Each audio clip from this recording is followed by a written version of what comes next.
In this video, we're going to look at the technology of diagnosis. So diagnosis is a paradigm, and the paradigm is one of sickness, of dis-ease, and of health and of ease.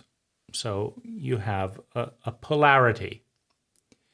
And within that polarity, you can diagnose a pattern that leads to dis-ease, and you can create a remedy. You can make an adjustment and create more ease and well-being. So the first point in diagnosis is we can look at the word. So we have diagonal, and we have gnosis. So gnosis is knowledge. And so what we want is we want the location of knowledge, the location of a pattern that is out of balance, that's creating dis-ease. And then we want a remedy. We want to know a direction to move in. Now, all things start with the circle. And so if we're wanting to diagnose something, we're trying to diagnose it within the context of wholeness. And one of the reasons we start with the sphere or the circle is that the sphere is the most elegant geometric shape that there is. And into the sphere, we then do a diagnosis. So what we're looking for is a pattern in the crosshairs. We're trying to locate something that's off balance. So this is a little bit off balance, right? If we want to get to center, we can then start to see where we're off and move towards the center. And you can kind of imagine the hub of a wheel. And if you're driving around at 100 miles an hour and you've got symmetrical round tires, and your axle or your hub is right exactly in the center, it's going to be a smooth ride, assuming you have a good road. But if your hub and your axle is off over here, or over here, or over here, you're going to have a very wobbly ride. You're going to have an increasingly violent ride. The faster you go, the more the car is going to violently lift off the ground at times and then go down. It's not going to be very fun. And so when you have dis-ease, when you have that violent ride going on in your life, the question is, where do you move? How do you adjust? Because everyone wants to feel better. Everyone wants more grace, more ease in their life. But often the cult or culture is pushing you out of balance. And then you're experiencing the symptoms of that asymmetry, of that violent ride. So the first thing when doing a diagnosis is you understand that the still point, if you're doing martial arts, you have to find the center. Because if you're off center, if you're leaning 5 inches to the right always, you're going to be very easy to knock over. And that's going to be the job of your opponent. In a sociopathic paradigm, your opponent is not looking to support you. They're looking to identify your greatest weakness. Now, where's your greatest weakness? Your greatest imbalance. So it's the weakest link in the chain, right? And a chain is only as strong as its weakest link. A martial artist is only as stable, as strong, as effective as their weakest point of being off balance. So if one of their feet is off balance and everything else is centered, then the job of the opponent is to transfer energy and weight to the foot that's off balance, to get the person to put all their weight on the part of them that is the weakest. If there's a legal defense and the weakest link is that a brilliant, competent lawyer did not know the most basic law, that's the case of their attorney, right? This person didn't know the most basic law. That's the weakest link in the argument, because everyone looks at that and says it's a joke. No jury is going to believe that. So the job of the opposing attorney is to put the attention on the weakest part of the case and put all of the attention of the jury, of the media, on the weakest point of the case. And of course, if you have the capacity, you want to strengthen your case by creating more integrity, more integration, more coherence, by eliminating the weak links that your opponent will exploit. Now, at a sociopathic level, your opponent exploits your weakest link in order to hurt you, in order to win the case, in order to knock you over, in order to make the kill. Now, all things have a paradoxical nature. So your opponent is also teaching you what your weakest link is. When someone puts all their weight on the foot and you thought that foot was strong, you thought that foot was on center, but you crumple, your opponent is teaching you where you're blind, where you're delusional. And if you don't die from the encounter, you become more knowledgeable.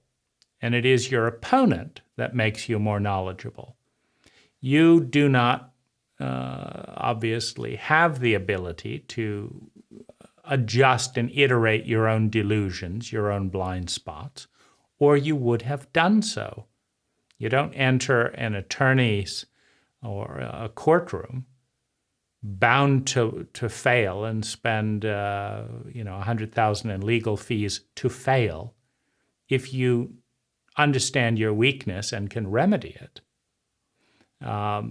That's saved for a blind spot. And so these are, this is the purpose of diagnosis. So an enemy, a martial artist opponent, if you're doing debate practicing, if someone's coaching a politician in the debate, they're going to understand where the weak point of their candidate is.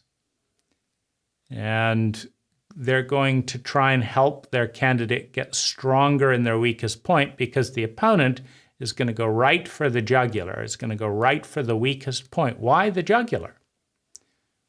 Because it's the weakest point. It's facing forward, and you can do a lot of damage in soft skin relative to a shoulder punch, right? You can cut off the air, you can do a lot of things. So metaphorically and literally, the opponent is going to move towards the jugular because it's the vulnerability. It's the point that is asymmetrically vulnerable. So that's the point that you're looking to diagnose to create more ease. Now, the first step in diagnosing dis-ease is, first of all, to understand that dis-ease comes from imbalance. Number one. Number two, all cults, every culture in human history is imbalanced. For example, ours is heavily chauvinistic. And that chauvinism is not, limited to male-female dynamics. It extends to masculine and feminine dynamics. And when you're a masculine chauvinist, you would develop ideas, but ignore the feelings that are stimulated by those ideas or that could motivate or provide additional information to those ideas. The idea, the shape, the structure is masculine. The essence, the feeling, the quality is feminine. In a chauvinistic cult, you obsess about thoughts and you sublimate and push feelings aside. Now, in order to diagnose, you have to have an awareness not of the cult dynamic, but of the underlying science. And all balance, all symmetry starts with the sphere. It starts with the sphere.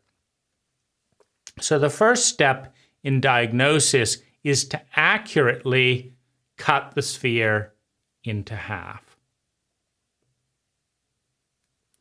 Now, if you're diagnosing the dis-ease of your daily routine, for example,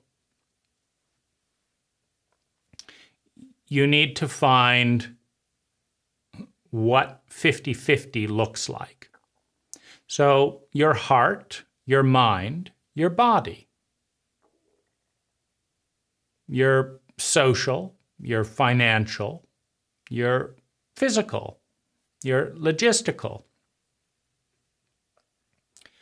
Now, those are the scientific breakdowns.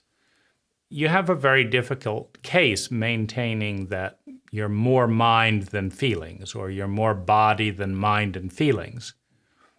No, and most people would choose not to be a vegetable.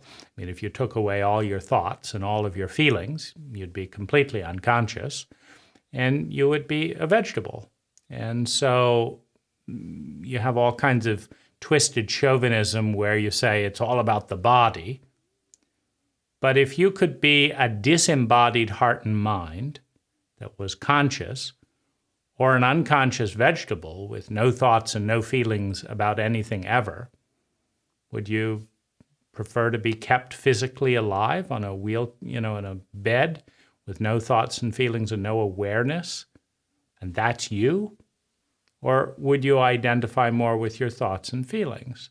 So we have, these different paradoxes. So let's say that you look at your daily routine, and what are you diagnosing? Why am I so miserable? Why am I depressed? Why am I sad? Why am I lonely? Why am I hurting? Why am I scared? I have dis-ease. It's not easy to feel miserable. It's dis-easy. It's not easy to feel miserable. So where's the imbalance? Well, you might look then at how many hours are you spending developing your body during the day? You realize none at all. You say, how many hours are you developing positive feelings? You think, well, I kind of, I listen to the radio on the way to work, I do this and that, so I've got maybe 10% of my time. And then you look at how many hours am I doing thing that is energizing and healthy and building my body, and what am I eating and what am I doing that's pulling it down? Well, the big split may be I'm doing nothing to build and grow my mind and my heart. I'm taxing my body, but I'm growing my bank account. So my bank account is going up, but my body is going down. My heart and mind are staying the same. Now, this is part of your diagnosis. So if your body is going down and your heart and mind are staying the same at a low level, then you know that's your diagnosis. So your bank account, though, is going up. Now, you know, we're complex structures, and so you know, all of these things are going simultaneously. For example, you drink alcohol. Now, presumably, you think you're going to feel better.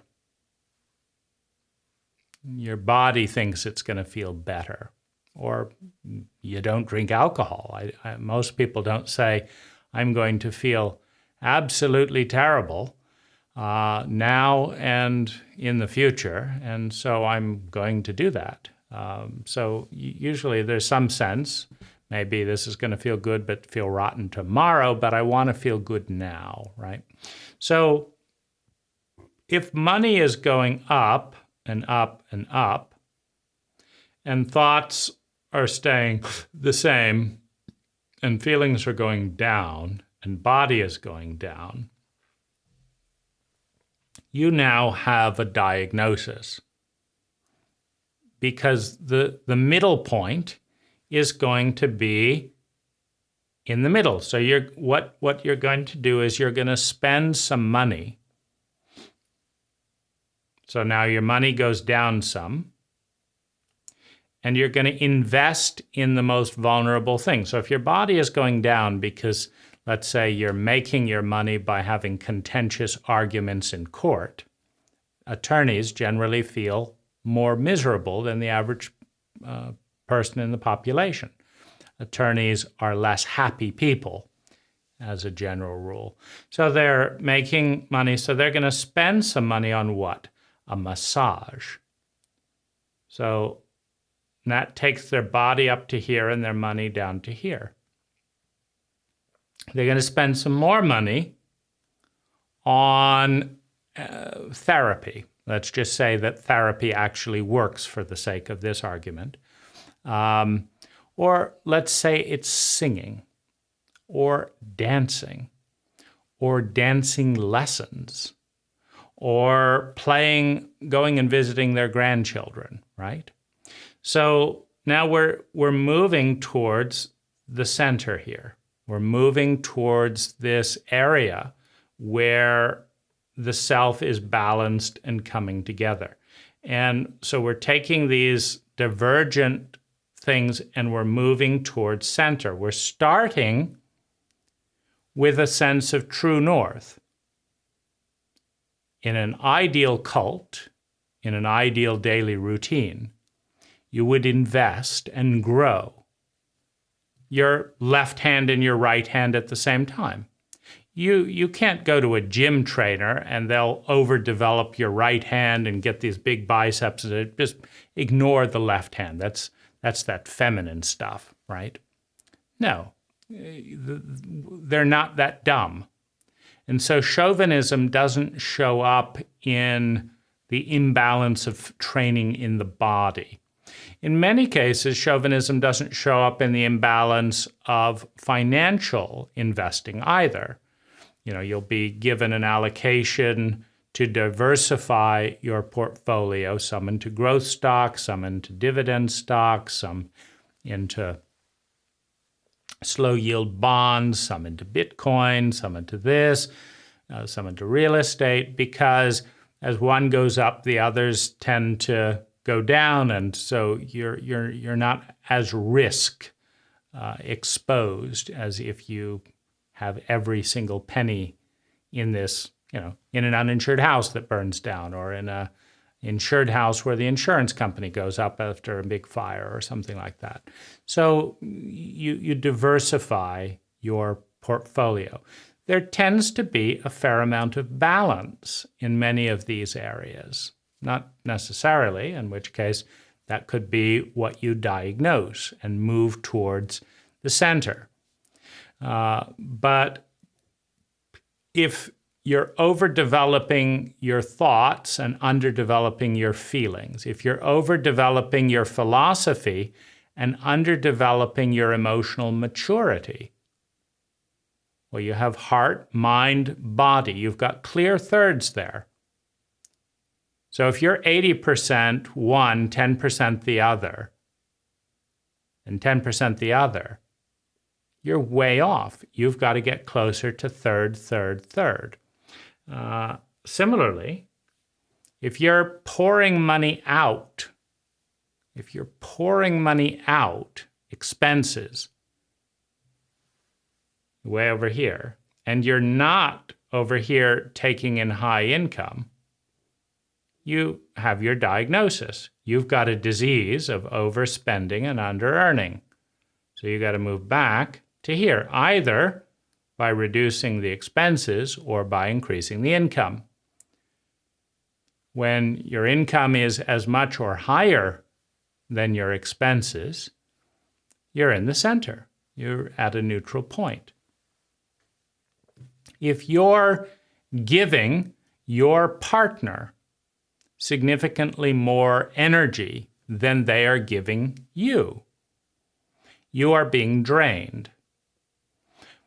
If you are being drained, then you're going to go bankrupt energetically, emotionally, wherever you're being drained.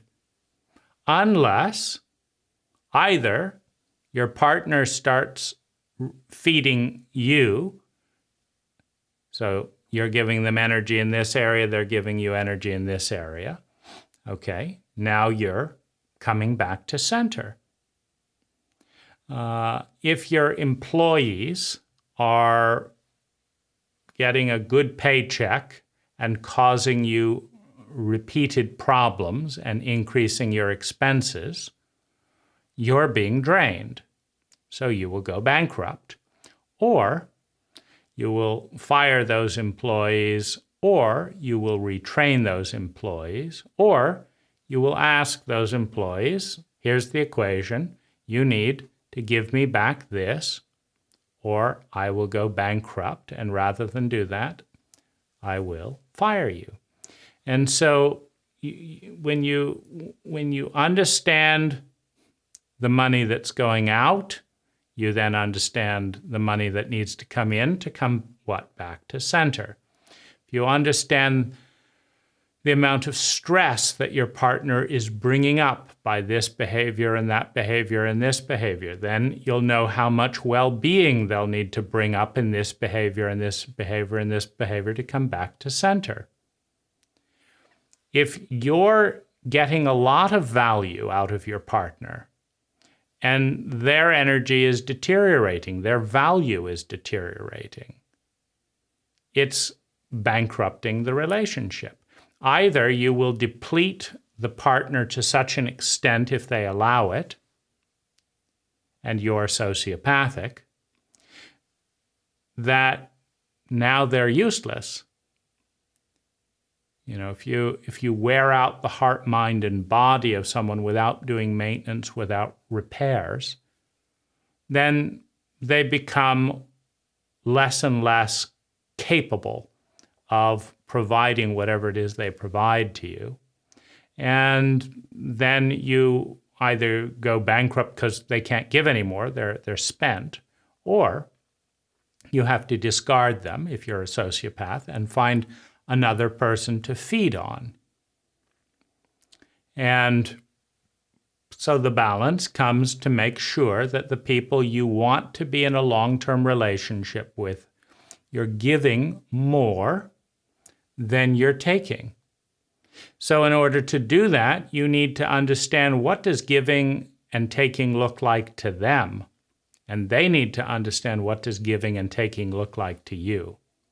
Because if you feel embarrassed every time they bring you a bouquet of flowers in front of your friend, and you tell them the relationship isn't working very well, and so they bring twice as many bouquets of flowers to you in front of your friends, and so you feel twice as embarrassed and end the relationship. They didn't have a good roadmap of what produced value and what was a credit and what was a debit. If you tell your bookkeeper, gee, we've got to tighten up fiscal policy in the company because we're going to go bankrupt, and the bookkeeper responds by hurriedly spending more money because they don't know the difference between a credit and a debit, the company will go bankrupt. So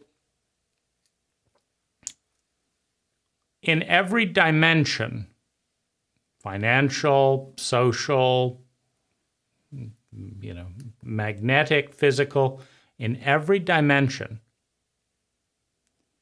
there is a balance point, there is a center.